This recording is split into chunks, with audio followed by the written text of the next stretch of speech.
Welcome back to Real Tales. Today's story is really long with 4 updates. Grab some popcorn and sit tight. Remember to like this video and comment about what you think on all of this. It's been 4 years and I thought I was past it, but after this Memorial Day, I'm not and I need advice. I've been stalking these subreddits for a while and I thought just reading people's stories would help me. Or if I found someone with a similar situation and I could see how they did it, but I guess my situation is unique. So here we go. First, let me be clear. I don't care if you think this is fake. I don't care if you want to rip me a new one after I vent. It already happened. I thought I was okay. I thought I moved on, but after last weekend, it all came back and that anger I had back then just came in full force, and even though I'm back home with my fiance, that anger towards my ex just won't go away. I spent years in anger management for what she did and the situation that was created, and I thought I was okay. Right now I just turned 39. I was 18 when I met my ex Marisol. During that time, I was a gangbanger with the Latin Kings. I was a member since I was 13 and always in and out of trouble. Marisol was a church girl. My grandmother dragged me to Sunday Mass, and when I saw her, to me, it was love at first sight. I asked my cousin,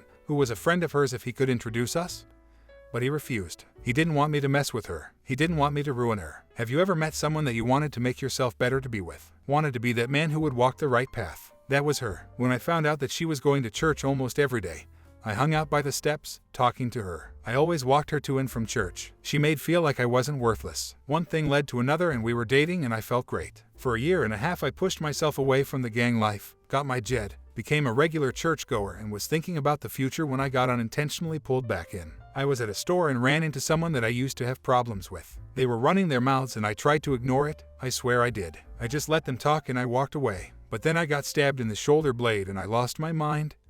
I beat the crap out of him. I got arrested and suddenly it was like the crap I did to make my life better vanished. Marisol was pissed at me. My grandmother kept bringing up my past mistakes and my cousin was telling me that he knew that I wasn't going to change. My public defender saw me trying to better myself and by the grace of God, got me off after a month in lockup. Despite being angry with me, Marisol did visit me almost daily. A month after I got out, I found out I was going to be a father and I didn't want my kid to have a dad that was dead or in jail. We eloped. I went to a trade school to become a mechanic and I busted my ass for my future family. When Luna was born, it was almost the worst day of my life. Marisol wouldn't stop bleeding. She went into shock and they had to give her a double hysterectomy. She was in the hospital for months and Luna became my world. I wanted her life to be the best. I wanted to give her the world. When Marisol was released, I promised her that our daughter will have a life far better than ours, and for years I kept that promise. I saved enough money to move us to the suburbs, became homeowners. I was Girl Scout leader, if you could believe that. I made sure Luna went to private school, made sure she knew how to defend herself, and always made sure I was the perfect husband.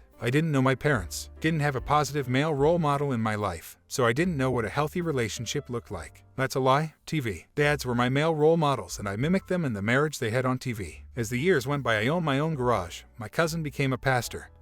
My grandmother was still a pain in my ass. My relationship with my wife was stronger than ever. I made sure I kept my prison body.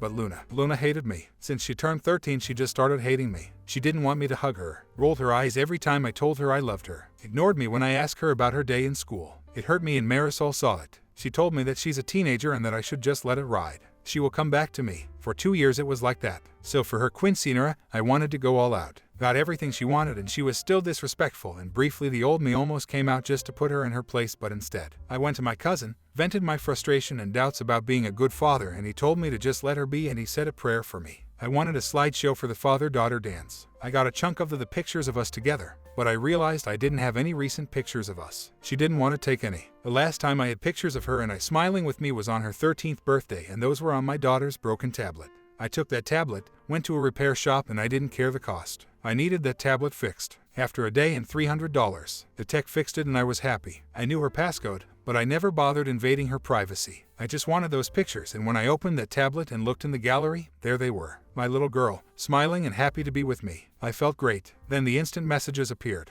It was my daughter talking to my wife. It was a long banter that she didn't want me to dance with her and it did hurt, but like my wife said, she's being a teenager. Then she said something that destroyed me. She texted why she had to do the father-daughter dance with me since I'm not her father. I felt my heart stopped. I got dizzy, my mouth dried up, and I needed to sit down. My wife responded that I raised her, I loved her, and that makes me her father. But Luna responded by saying that my cousin is her father and she can't wait for her to turn 18 so she could tell me the truth and she could live with her real dad. That she hated me, that she thanked God that I'm not her father. Marisol began cussing her out, saying that it was a mistake for my cousin to tell her the truth 2 years ago, and the more they talked, the angrier I was getting. My wife lied to me for 15 years. My cousin, whom I confide my issues about Luna and my fears about being a bad father, not only fucked my wife, but had me raise his child. I wanted to hurt them. I felt a mixture of anger, sorrow, grief. I wanted to scream, cry, and die at the same time, if that makes any sense. I went to a dark place, and so I wouldn't do anything stupid. I told Marisol that I needed to focus on work so I could pay the quints, and instead I drove to Manhattan and saw my old public defender, who wasn't a low-level attorney anymore. He had a nice expensive firm near Midtown East. I was surprised that he remembered me, but apparently I was his first case as a public defender. We sat down and I told him everything. Gave him the tablet, and when he turned it on, the messages just kept coming. Only this time, Luna was talking to my cousin, her real father, and he was telling her to give me a chance. How I was always there for her, but Luna told him that so was he. How it makes sense that they have so much in common, and even called him Pappy multiple times in their conversation, and he responded and told her that she was his little girl. We went through our options, and he asked me what do I want to do, and I told him that I wanted to go full scorched earth. I wanted to poison the well, and he asked me several times if that is what I wanted and nodded. I also told him that everything had to be filed before the quints in 2 weeks. So we sat down and spent the next 12 hours on what was needed to be done, and I followed his instructions to the letter. I secretly placed my business for sale, called the private school and told them that I will not be paying for next year, closed the college accounts and the savings that I had for Luna, and prepared to place my house for sale online. No one was the wiser. I followed his instructions perfectly. There was only one thing I deviated from. The day of the quints. That day went off without a hitch. The whole family was there. Luna was smiling, having fun. Marisol kept asking me if I was okay, and I lied to her. It was hard lying to her from the moment I met her. I never lied to her, and during those 2 weeks, every time I kissed her, held her, made love to her. It was hard not to scream at her. It was hard not to hate her. She knowingly let me raise another man's child. She slept with my cousin, a man who saw as my brother, the godfather of my child, the best man when I eloped, my confidant. So the rage was hard to suppress, to say the least. When it was time for the father-daughter dance, I called her to the center of the stage. She looked annoyed, but walked over. I had the music playing, and she smiled, and it tore me apart, seeing her smiling at me. For years I wanted to see that smile again, and now I didn't want it. As we danced, I had the slideshow playing. Pictures of the two of us, and towards the end of the song, screenshots of her text messages with her mother and real father. Needless to say, this didn't bode too well. Marisol looked like she saw a ghost. Luna just kept staring at the large screen, and my cousin just stared at me with fear. Marisol ran to me and told me that she could explain, and I told her that I filed for a divorce, that she could explain it in court. She grabbed my arm, begging me, and I pulled back. I told Luna that I busted my ass to give the world, and now she doesn't deserve it. I began to walk out, but not before telling my cousin that every time I see him, I'm going to knock him out. Then I knocked him out. The aftermath was harsh. Marisol and Luna was at my grandmother's apartment. Her family was shocked and disgusted with her. They wanted nothing to do with her. Her father actually apologized to me. I don't know why. He never liked me despite turning my life around. That man hated me, but now I was the perfect husband and father. But just a few days prior, I was the former piece of crap. My grandmother had the audacity to tell me about the story Abraham, and how when came back from battle 3 years later, his wife had a 1-year-old child and he raised him as his own, and how I should be like Abraham. So I told her to get the fuck out of my house. Marisol came a few days later, crying as soon as she saw me, telling me that it was an accident. That when I was arrested, she was so angry at me, and my cousin was there to console her, and one thing led to another, and they had sex. It happened only one time, and she was faithful to me ever since. She was willing to take a lie detector test to prove it. So I asked her how long she knew Luna wasn't mine, and she started crying more. That look she gave me just told me that she knew from day one, and asked her to leave. She wanted to go to counseling, telling me that I'm overreacting and we could make it work. It was in the past and I needed to get over it. That I am Luna's father, despite what happened, and I allowed my temper to get the best of me. I must have repeated "get over it" over a dozen times at full volume while grabbing her stuff and tossing it out the door. I called her a lying naughty girl. I told her that I didn't want to see her fucking face ever again, and I told her that this life that I built no longer belongs to her before shoving her out the door. A couple of weeks went by and she kept blowing up my phone. Not once Luna tried to reach out to me. Marisol was shocked to learn that I sold my business. Even more so when she learned that I had an open house. She came in screaming, telling the viewers to get out of her house and pleading with me to seek help. That I was ruining our marriage. That I had no right to sell our home. The home where we raised our child in, and I told her that this house is full of lies. It's a house where I raised another man's child, and when I sell it, I will give her half, and ordered her to get out before I called the cops. It was a bluff. All she had to do was play the victim and I would have been arrested, but she didn't. She complied. Shortly after this, my cousin came to talk to me and I knocked him out, dragged him outside and closed the door. I refused mediation. Marisol wanted to reconcile, but I didn't. I wanted a divorce, and my attorney filed for a fast-track divorce, and in 3 months we were in the Nassau County Courthouse. I barely spoke to anyone during that time. I read horror stories about the court system. especially during divorce proceedings, but I didn't have that. I had a female judge who was very fair. My attorney took care of everything. First, Marisol's lawyer tried to talk about my past when I was in a gang, as if my past barred a reason for me to be a terrible husband and father. But my attorney quickly smacked that down, and the judge reprimanded her attorney for trying to shame someone who turned their life around. My attorney presented all the evidence and offered a lump sum alimony payment with the pending sales of the house and business. At first, Marisol kept asking me to reconsider, but I ignored her, and when she finally realized that I'm not budging, she agreed. Yet the real surprise happened when it came to child support. My attorney presented all of the text messages from Luna's conversation with Marisol, showing that not only Luna knew I am not her father, but she cannot wait to be with her real father, saying that she no longer has to live a lie. Marisol was completely caught by surprise from this. Then my attorney filed a motion to have my name removed from Luna's birth certificate, have my last name removed, as well as not being responsible for any child support since all parties agreed that my cousin was her father. Marisol was shocked by this. She yelled at me, begged me not to do this to Luna, that I am her father because I raised her, and as pathetic as I may sound right now, but if Luna didn't act that way towards me, if she didn't say those things, I would have agreed. There were moments that I wanted to reach out and try to make it work, but then I would look at Luna's continuing text messages to her friends, her real father and mother, and I refocus on my resolve. Till this day, I don't know what hurts the most. Being lied to by a woman who you thought was the love of your life, or having a child who you tried to make their lives better, to give them the world, just toss you aside like trash. The judge was quiet for a long while, reading page after page after page of the text messages. In the end, she agreed. I was not financially responsible for Luna, and my name could be removed. My attorney also filed a motion for the courts to go after my cousin to pay for child support, and a motion to sue my cousin in civil court for all the money I have spent raising Luna. The private schools, dance classes, Girl Scouts, horseback lessons, everything I have ever spent on that child. And after my attorney explained to the judge that my cousin committed fraud for knowingly allowed me to raise his daughter and not offer any financial support or assistance, it was a Hail Mary, and the damn judge agreed. I didn't bother looking at Marisol when the judge made her decision. I didn't bother listening to her as I walked out the courthouse. I didn't care as I heard her cry, her telling me that she only cheated one time and was faithful ever since. I just didn't care anymore. A few weeks later, my ex called me, shocked that I stopped payments on Luna's private schools and all of her activities, and told her to call her baby daddy before hanging up. Even Luna called me, first time since this entire ordeal, and she fucking calls me crying that she has to go to public school, that they were moving to the old neighborhood and how scary it was and how she wanted us to be a family again. I told her to go to her real father, the man who she truly wanted, and ask him. I yelled at her, told her that not only she knew for years, but I read all the text messages, the back and forth, and from her own words, she was thankful that a hoodlum like me wasn't her father, even though I haven't been a hoodlum since the day I found out I was going to be a father. I hung up on her after that. I thought about ending it countless times, thought about ending my cousin, but I made him pay. He had to pay me $500,000. $500,000 that was all mine, and not 1 cent belonged to my ex because she agreed on the lump sum. I didn't care that the money came from the church. I was hurting. I left New York shortly after, went to Idaho, as furthest away from New York as possible. I just picked a random state and city and just left. Opened up a new shop, got a house, but for 2 years I had trust issues. For 2 years, I saw a therapist, anger management, I went to rage rooms. It was difficult, until I found myself going back to church, and ironically that was where I met my fiancée. Jocelyn is wonderful. She just turned 30 at the time, and we just hit it off. I told her everything that happened to me. I explained to her that I'm going to have trust issues, and she understood. A year later, she told me that I was going to be a dad and insisted that for me to have a DNA test, just so I can have peace of mind. I forgot what it felt like to be happy again, and when my son was born, I was overjoyed. I called my grandmother for the first time in years. She cried, and when I told her about my son, she insisted that I come to New York so she could meet her great-grandchild, guilt-tripping me by saying that she's 90 and would like to see me one more time, and I agreed. We flew to New York, rented a car, and drove to Bushwick. The one thing I dislike about the hood, you only need to see one person from your past and the whole fucking neighborhood knows that you're back.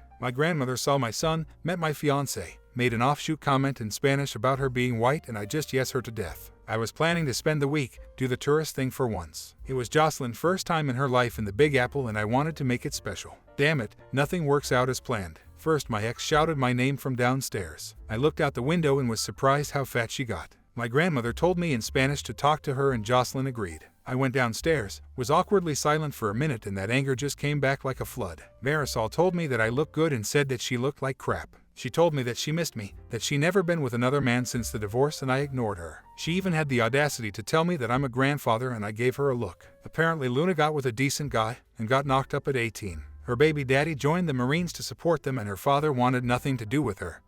Just pays the child support and refuses to acknowledge her. He's no longer a pastor and is working at the Banco Popular 2 blocks over. Then told me that Luna named the baby after me and I couldn't stand looking at her. Marisol wanted me wait because Luna was on her way over and I just walked away. I went to my grandmother's house and I didn't have to tell Jocelyn anything. She just knew and we left. In the elevator I told her what happened and she smiled and told me everything was going to be alright. A look on Marisol's face when we left the building. She was looking at my fiancé like she was the other woman and Jocelyn without missing a beat introduced my son to her. Well, she said I would like you to meet his biological child. That was a knife twist, but she knew my pain. Marisol kept trying to stop me from leaving, telling me that Luna felt bad about what she did and Jocelyn wanted me to make amends.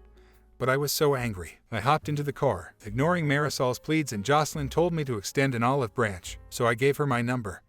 So Luna could call me and left. At the red light I saw my cousin by the Cuchifrito stand and I don't know what came over me. I got out the car, ran up to him and beat the crap out of him. Jocelyn was screaming, telling me to stop, and when we locked eyes, I could see the fear. I spit on him and left. I'm back home, working, being a dad, and a good fiancé to a beautiful woman. Yet since going back, when I'm alone with my thoughts, the anger comes back. Luna did text me with a picture of her smiling with her son and telling me that she was sorry for what she did.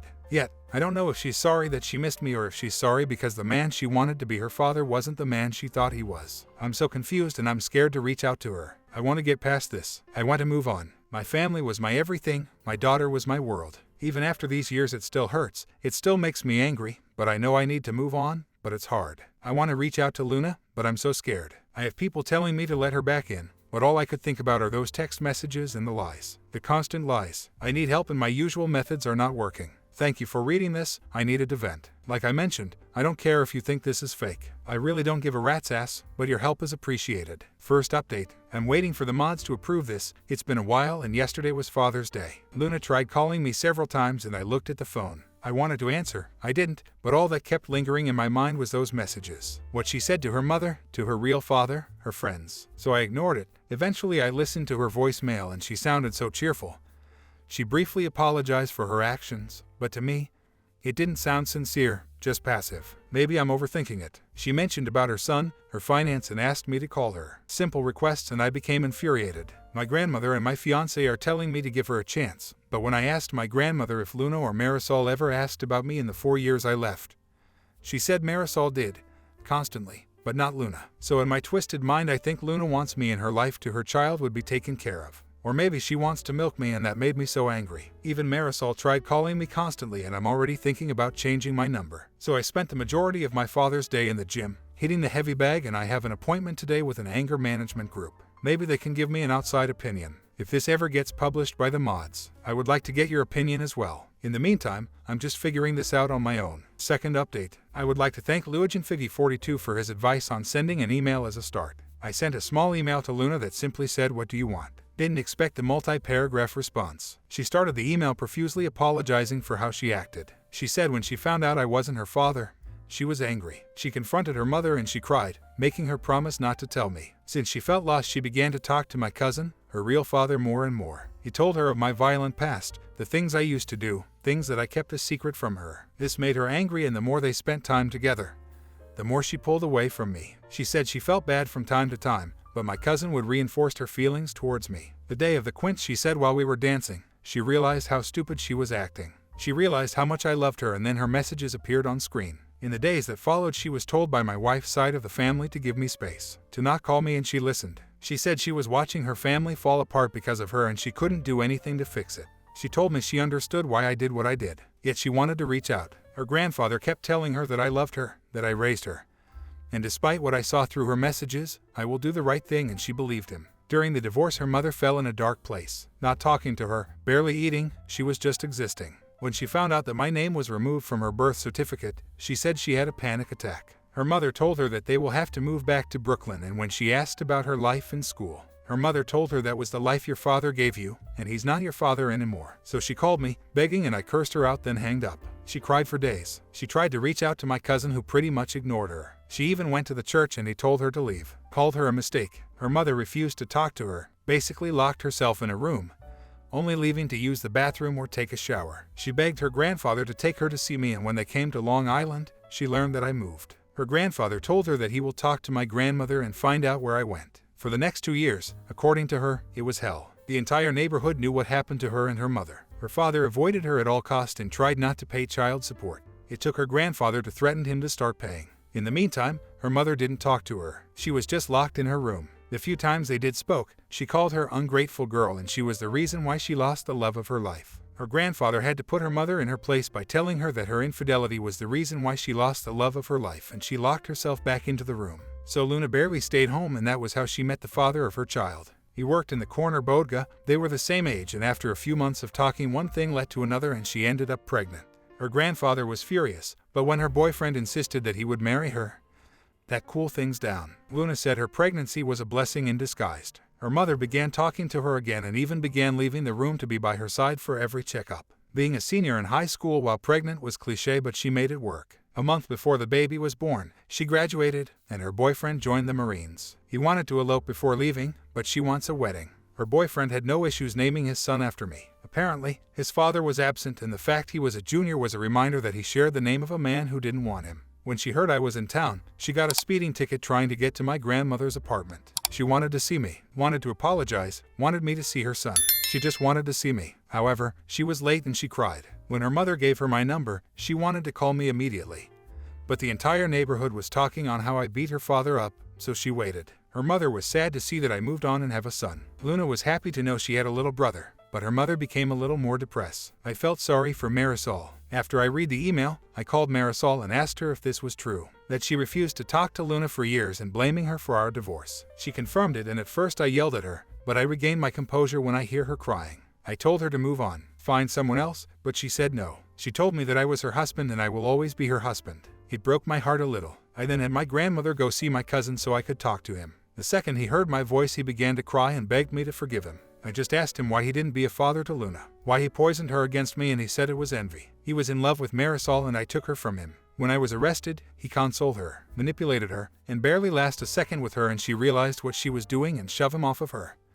But he already came. When she found out she was pregnant, he knew the baby was his. They both knew. It was supposed to be a secret. Marisol took her double hysterectomy as God's punishment for her infidelity and deceit. When Luna turned 13, he was drunk, seeing my life, and envy was the one sin he couldn't shake. So he wanted to ruin it, and he did. I told him when we see each other again in hell, I will be his eternal torturer, and hung up on him. Jocelyn was there for me. She told me that everything will be okay. Luna and I commented through email. I spoke to her on the 4th. She spent over an hour crying while talking to me. I even spoke to her boyfriend, who asked me permission to marry her. I thought it was funny, but honorable. My wedding is next month and Jocelyn wants me to invite Luna. At the same time, Luna wants me to give her away for her wedding in November. My future father-in-law sat me down and told me that he couldn't grasp my situation, but respect the road I took. Because the road saved his little girl, gave him a handsome grandson, and a future son-in-law that he would kill for. That made me laugh. But he told me that I need to let go of the anger and start forgiving, but never forget. He's right. So we gave Luna an invite to my wedding,